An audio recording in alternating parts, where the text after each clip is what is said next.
Okay. Question number 38 on page 513 is a plate, and it says you accidentally drop a 3.5 kilogram plate platter, and just before it hits the floor, the motion is entirely in the vertical direction. When it hits the floor, it breaks into three pieces and they move off. So that whole bit about you dropping it and it's just trying to tell you that it has, it's moving one way, but when it hits the floor, it stops and it starts to move in the other, in like the XY plane of the floor. And so we can ignore everything in the Z direction. Okay, so draw your plate. It's breaking into three parts. Draw your XY axis through the plate so that you can show which way the parts are going off. So it says the first one, mass of 1.3 kilograms, is moving off at the velocity of 1.8 meters per second, 52 degrees counterclockwise from the positive y. Counterclockwise from the positive y will be up here. So this angle here is 52 degrees. This is piece number 1. It said it was 1.3 kilograms. And it says the V is 1.8 meters per second. Okay, piece number 2, mass of 1.2 kilograms, moves off at the velocity of 2.5 meters per second, an angle of 61 degrees clockwise from the negative x. So here's the negative x. Clockwise would be up this way. So this is piece number 2. It only has a mass of 1.2 kilograms, but V2 is 2.5 meters per second. And the angle here is 61 degrees. So the angle in here is 61 degrees. So piece V1 has a V1x, has a V1y, this has a V2x and a V2y. And obviously piece 3 is going to move down. Whether it moves down to the right or to the left is perhaps a little hard to tell. Draw it one way, it doesn't really matter which way. Your math will tell you in the end which way it is. This will be V3. Now you might notice that I haven't put x's or y's in here. Or excuse me, I haven't put finals or initials in here. Initially, these three pieces are not moving in the x and y direction. And initially, they are all stationary. After the collision, they move off. These are all finals. Okay, and all the initials are 0. So you're looking for V3F, and it's going to have a V3FY and a V3FX. Okay? And so you start in the x direction. I'm trying to find where the edge of my page is. So in the x direction, initially, they're all together, m1 plus m2 plus m3.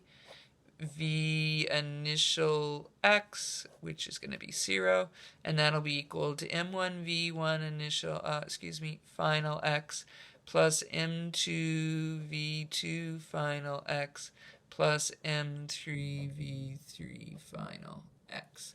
Okay, if you remember what I said earlier, I said, I think I lost a V in there. There we go.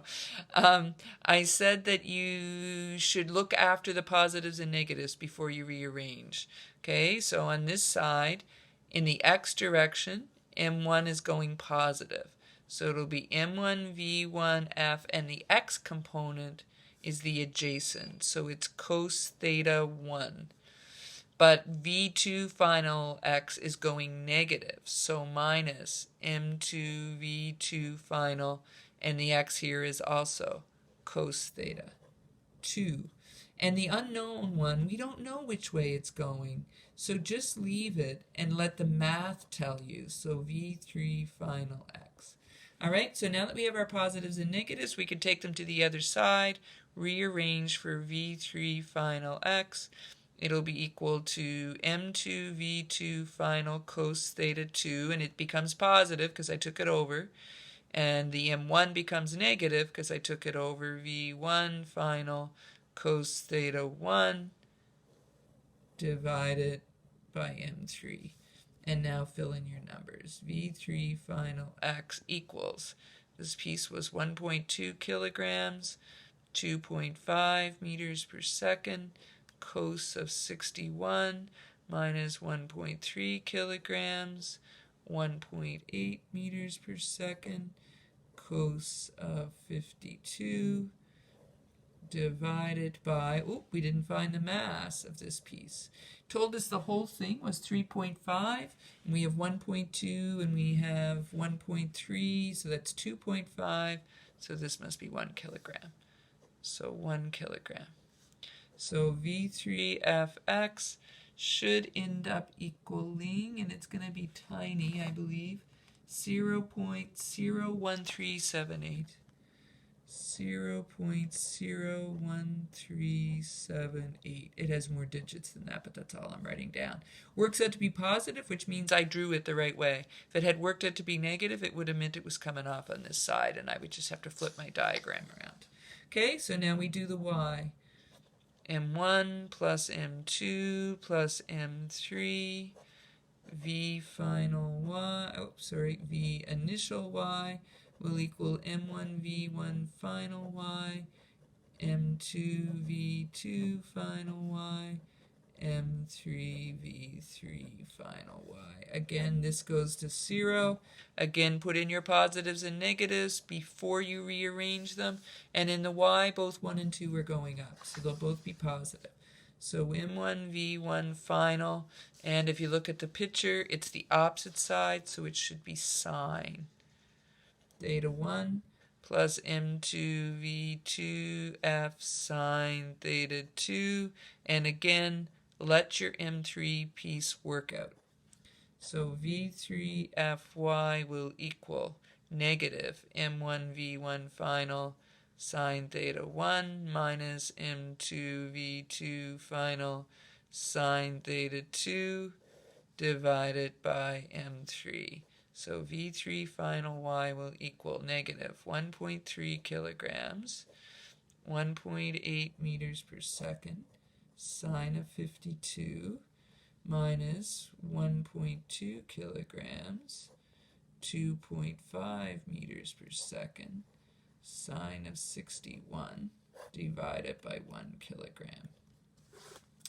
And we get a V3 final y to equal negative 4.468. I probably rounded too much. I did. Shoot. So what was it? 1.3 times 1.8 times 52 sine 1.2 times 2.5 times 61 sine 4.467804. And the reason I went back and did that was simply because now we need to go back and find V3F. So up here on the side then, coming down we have 4.4678, etc. meters per second. And then we have this itsy bitsy little guy of 0.1378 meters per second going this way. And the reason I wanted a few more digits is because I know when I square 1.1378 and add it to the 4.4678 squared, it's not going to make a very big difference. So plus 0.1378 squared. And then take the square root.